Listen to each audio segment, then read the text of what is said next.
नमस्ते दर्शकों, सैमको की यूट्यूब चैनल पे आपका स्वागत है।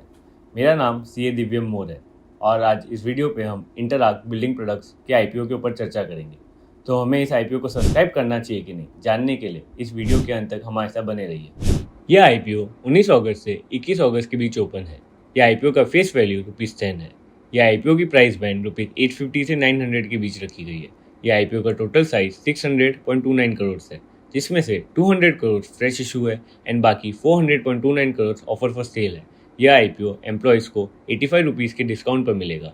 पोस्ट मार्केट कैप ऊपरी स्तर पर 1497.43 करोड़ बताया जा रहा है। आइए जानते हैं कि कंपनी किस बिजनेस सेगमेंट में ऑपरेट करती है। कंपनी एक pre engineer building solution provide करती है। कंपनी की एनुअल कैपेसिटी 1,41,000 मेट्रिक टन है, जो इंडिया में सेकेंड हाईएस्ट इंस्टॉल कैपेसिटी है। कंपनी के रेवेन्यूज को दो सेगमेंट में डिवाइड कर सकते हैं। एक पीईबी कॉन्ट्रैक्ट सेल, जहां company end to end solution provide करती है। इसमें कंपनी स्ट्रक्चर अपने फैसिलिटी में मैन्युफैक्चर करती है एंड देन उसे कस्टमर साइट पे इंस्टॉल करती है। दूसरा PEB building material sales. Company के प्रोडक्ट 3 सेक्टर में यूज होते हैं, एक इंडस्ट्रियल, दूसरा इंफ्रास्ट्रक्चर एंड थर्ड रेसिडेंशियल। आइए जानते हैं कि कंपनी आईपीओ से आए प्रोसीड्स को कहाँ यूटिलाइज करेगी। कंपनी इससे एक न्यू मैन्युफैक्चरिंग यूनिट एस्टैब्लिश करने वाली है, अपनी एक एग्जिस्टिंग मैन्युफैक्चरिंग कैपेसिटी अपग्रेड करने वाली है। कंपनी फंड्स को अपने आईटी इंफ्रास्ट्रक्चर में इन्वेस्ट करने वाली है। बाकी फंड्स को company general corporate purpose and working capital requirements के लिए यूज़ करेगी। कंपनी में निवेश करने से पहले हमें उसकी कुछ रिस्क के बारे में पता होना चाहिए। कंपनी की मैन्युफैक्चरिंग कैपेसिटी उत्तराखंड और तमिलनाडु में ही है। अगर इस रीजन में डिस्ट्रप्शन हुआ तो कंपनी की मैन्युफैक्चरिंग कैपेबिलिटी अफेक्ट हो सकती है। कंपनी जिस बिजनेस सेगमेंट में ऑपरेट करती है वहाँ अनऑर्गेनाइज मार्केट प्लेयर का शेयर मोर देन 50% है। क्योंकि यह इंडस्ट्री कैपिटल इंटेंसिव नहीं है, बैरियर्स टू एंट्री भी बहुत कम है। अगर अनऑर्गेनाइज मार्केट प्लेयर का शेयर बढ़ता गया तो कंपनी के ऑपरेशन अफेक्ट हो सकते हैं। कंपनी अपने installation and erection work third party को आउटसोर्स करती है।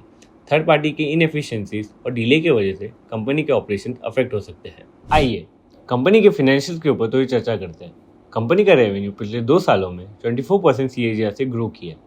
कंपनी के EBITDA and PAT margin single digit में है, बट अगर अपने पीयर से कंपेयर किए जाए तो काफ़ी बेटर है। कंपनी के रिटर्न ऑन द कैपिटल 20% है, जो एक प्लस पॉइंट है। कंपनी के asset turnover ratio and CFO increasing trend में दिख रहे हैं। कंपनी का नेट डेब्ट टू इक्विटी नेगेटिव में है, जो एक अट्रैक्टिव पॉइंट है। आइए जानते हैं कि हमें इस आईपीओ को सब्सक्राइब करना चाहिए कि नहीं। कंपनी के लिस्टेड पीयर्स में 2 कंपेरेबल बिजनेस है। अगर पीयर से कंपेयर किया जाए तो कंपनी की पीई रिलेटिवली लेस है। कंपनी के फंडामेंटल्स के बारे में बात किया जाए तो कंपनी की business revenue growth, EBITDA margin, return on capital, net डेब्ट to equity, fix asset turnover ratio peer से बेटर है। पीईबी सोल्यूशन 11 से 12% के CAGR से ग्रो करने की आशंका है। क्योंकि यह सोल्यूशन कॉस्ट इफेक्टिव है, लेस टाइम कंज्यूमिंग है, एनवायरनमेंट पे इसका इम्पैक्ट लेस होता है, यह सोल्यूशन अट्रैक्टिव है।